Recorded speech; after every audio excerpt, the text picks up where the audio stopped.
तर मित्रांनो, आता आपण निघालोय चापोरा फोर्ट बघायला. पण त्याआधी रिसॉर्टच्या किचनमध्ये नाश्ता वगैरे करून आता आम्ही आमच्या गाड्या काढलेल्या आहेत. आमच्या गाड्या घेऊन आता आम्ही गोव्याच्या रस्त्यावर चापोरा फोर्टच्या दिशेने निघालोय. पण आम्हाला चापोरा फोर्टचा रस्ता माहीत नाहीये. त्यामुळे Google मॅपच्या सहाय्याने आणि आमचा प्रणवच्या सहाय्याने आम्ही निघतोय आता चापोरा फोर्टकडे. गोव्याच्या रस्त्यावर स्पीडपेक्षा सुकून महत्त्वाचं आहे. आज प्रवास आहे गोव्याच्या त्या रस्त्याचा जिथे प्रत्येक वळण सुंदर आठवण बनतं. हा आहे गोव्याचा रोड ट्रिप अनुभव. शांत, सुंदर आणि स्वच्छ. इथे हॉर्न कमी आणि आनंद जास्त असतो. गोव्यात गाडी चालवताना लक्ष रस्त्यावर कमी आणि निसर्गावर जास्त जातं.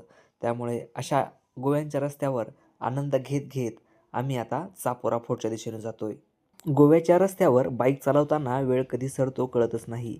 डावीकडे समुद्राची निळी शांतता आणि उजवीकडे नारळाच्या झुलत्या पानांचा साज. इथे हॉर्नपेक्षा पक्ष्याचा आवाज जास्त ऐकू येतो. प्रत्येक वळणावर नवा नजारा मनात साठवून ठेवावा असा वाटतो. वेग कमी असतो, पण अनुभव खूप खोलवर जातो. हा प्रवास गंतव्यापेक्षा जास्त महत्त्वाचा वाटतो. गोव्याचे रस्ते मनाला थांबायला आणि क्षण जगायला शिकवतात. गोव्याच्या रस्त्यावर गाडी चालवताना मन नकळत हलकं होतं. इथली हवा वेगळीच आहे.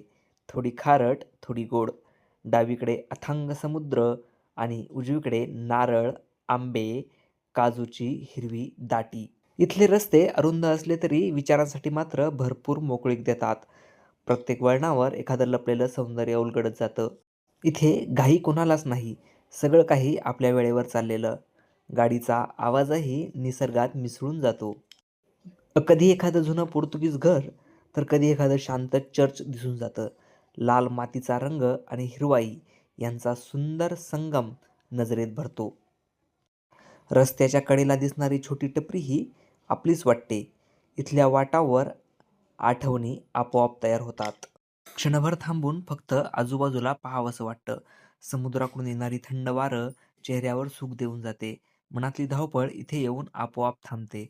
प्रवास म्हणजे फक्त अंतर कापणं नसतं, हे गोवा शिकवतो. इथे प्रत्येक रस्ता एक कथा सांगतो. सुंदर रस्ता संपवून आता आम्ही